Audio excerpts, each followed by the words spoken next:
महाराष्ट्र के मुख्यमंत्री एकनाथ शिंदे को सत्ता में बने रहने का अधिकार है। क्या शिंदे ने जिस तरह से महाराष्ट्र के मुख्यमंत्री की कुर्सी को हासिल किया वह अवैध था? क्या दलीय नैतिकता नाम की भी कोई चीज होती है? सुप्रीम कोर्ट के फैसले के बाद ऐसे कई सवाल उठ रहे हैं।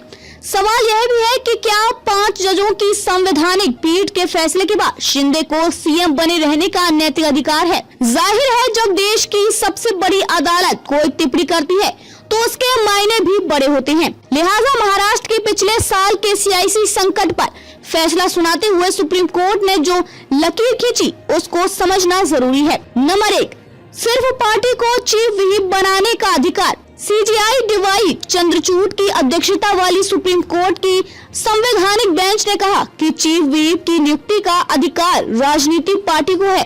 यह अधिकार विधायक दल का नहीं हो सकता है।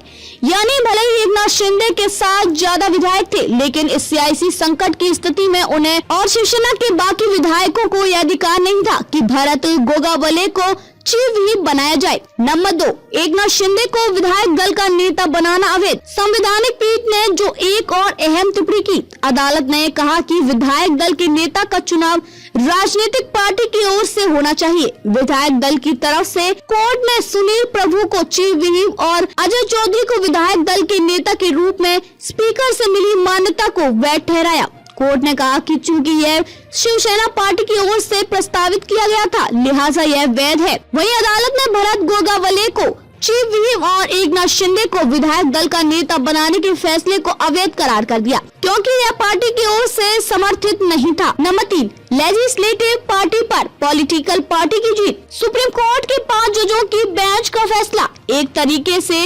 लेजिस्लेटिव पार्टी पर पॉलिटिकल पार्टी की जीत है। राजनीतिक पार्टी का फैसला ऐसे मामलों में क्यों अंतिम होना चाहिए, यह साफ करते हुए सुप्रीम कोर्ट ने कहा, अगर यह मान लिया जाए कि विधायक दल की मुख्य सचेतक या चीफ व्हिप नियुक्ति करेगा तो यह सदन के किसी सदस्य को जो गर्भनाल की तरह किसी राजनीतिक दल से जुड़ता है उसे अलग करने की तरह होगा। नंबर 4, ऐसे तो पार्टी की जगह विधायकों का समूह हो जाएगा। फैसला लिखते हुए सीजेआई डीवाई चंद्रचूड़ ने एक और बड़ी बात कही। सीजेआई चंद्रचूड़ ने फैसले में कहा, इसका तो अर्थ यह होता है कि विधायक सिर्फ चुनाव के दौरान सेट होने के लिए अपने दल पर भरोसा करें। उनका प्रचार अभियान राजनीतिक दल की मजबूती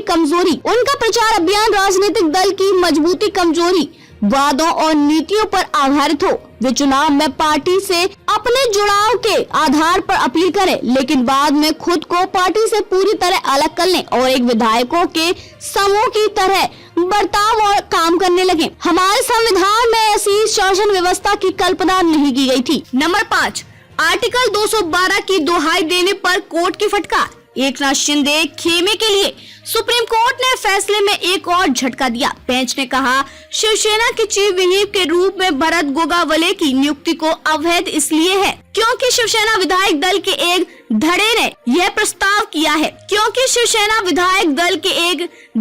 प्रस्ताव पास किया है, जबकि इस फैसले से पहले यह सुनिश्चित करने की कोशिश नहीं की गई। ये राजनीतिक पार्टी का फैसला है। सुप्रीम कोर्ट की बेंच ने संविधान के आर्टिकल 212 की शिंदे खेमे की दलील को ठुकरा दिया। संविधान का अनुच्छेद 212 संवैधानिक अदालतों को स्पीकर के फैसलों में कथित अनियमित प्रक्रिया की जांच करने से रोकता है। सर्वोच्च अदालत ने कहा कि इस तरह की दलील या व्याख्या संवैधानिक लोकतंत्र में विधायी प्रक्रियाओं की अहमियत का पूरी तरह से अनादर है।